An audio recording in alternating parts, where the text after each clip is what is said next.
ఓం శ్రీ సాయిరామ్. భగవాన్ శ్రీ సత్యసాయి మహిమాఝరికి అందరికీ స్వాగతం. భగవాన్ బాబావారు తమ భక్తులను ఎంతో ప్రేమతో ఆదుకుంటారు. మొదలియార్ లోకనాథ సాయి గ్రంథాన్ని రాసినటువంటి మహిళ లీలమ్మ. మొదలియార్ లోకనాథ్ గారి కుమార్తె, స్వామివారి అనుగ్రహానికి పాత్రురాలైన మహిళ.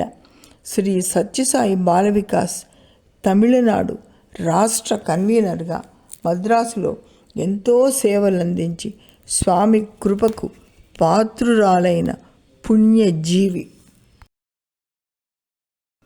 ఆమెకు 17వ సంవత్సరంలో బాబావారు మద్రాస్ వాస్తవ్యులైన లోకనాథ మొదలియార్ గారి కలలో కనిపించి భయంకరమైన అతని మానసిక అనారోగ్యాన్ని పోగొట్టి చిటికెలో స్వస్థపరుస్తారు.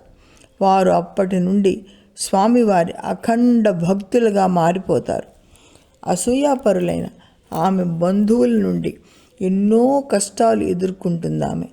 ఆమె తండ్రి మరణానంతరం దుర్మార్గులైన బంధువర్గం ఆమెను సొంత ఇంటికి కూడా రాకుండా అడ్డగించి ఆమె ఇంటిని దోచుకుని ఆమెకు కట్టు బట్టలు కూడా లేకుండా చేస్తారు.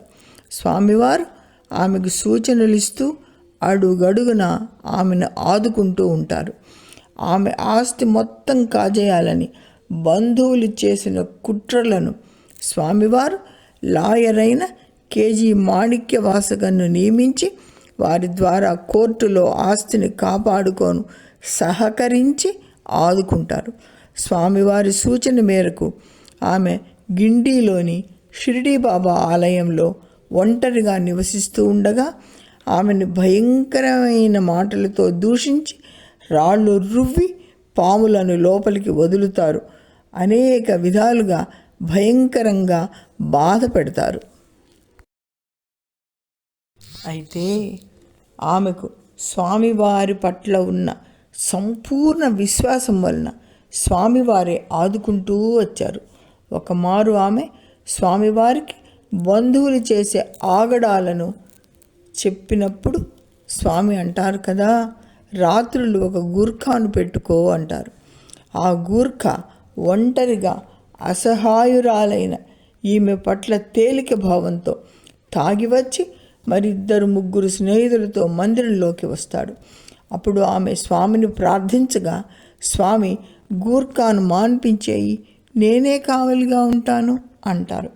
లీలమ్మ గారి సొంత ఇంట్లో అద్దెకు ఉంటున్న ఒక వ్యక్తి తనంతట తానుగా వచ్చి నా స్నేహితులిద్దరి సహాయంతో దేవాలయం బయట ఖాళీ స్థలంలో మీకు అండగా పడుకుంటాను అని చెప్తే ఆమె అనుమతిస్తుంది. ఒకరోజు అర్ధరాత్రి అతడికి మెలకువ వచ్చి చూడగా మందిరం పిట్టగోడను ఆనుకొని గేటు వద్ద కావలివాని మాదిరిగా నిలిచి ఉన్న భగవాన్ శ్రీ సత్యసాయిబాబా వారిని చూసి అతడు ఆశ్చర్యంతో తికమక పడిపోతాడు. ఒళ్ళంతా గగుర్పాటు వస్తుంది, చెమటలు పడతాయి, కన్నీరు ధారగా కారిపోతూ ఉండగా ఆ విషయాన్ని ఉదయాన్నే లీలమ్మకు చెప్తాడతడు. స్వామివారు గూర్ఖాను మాన్పించమని, నేను అండగా ఉంటానని అన్న మాటలకు అర్థం ఆమె గ్రహిస్తుంది.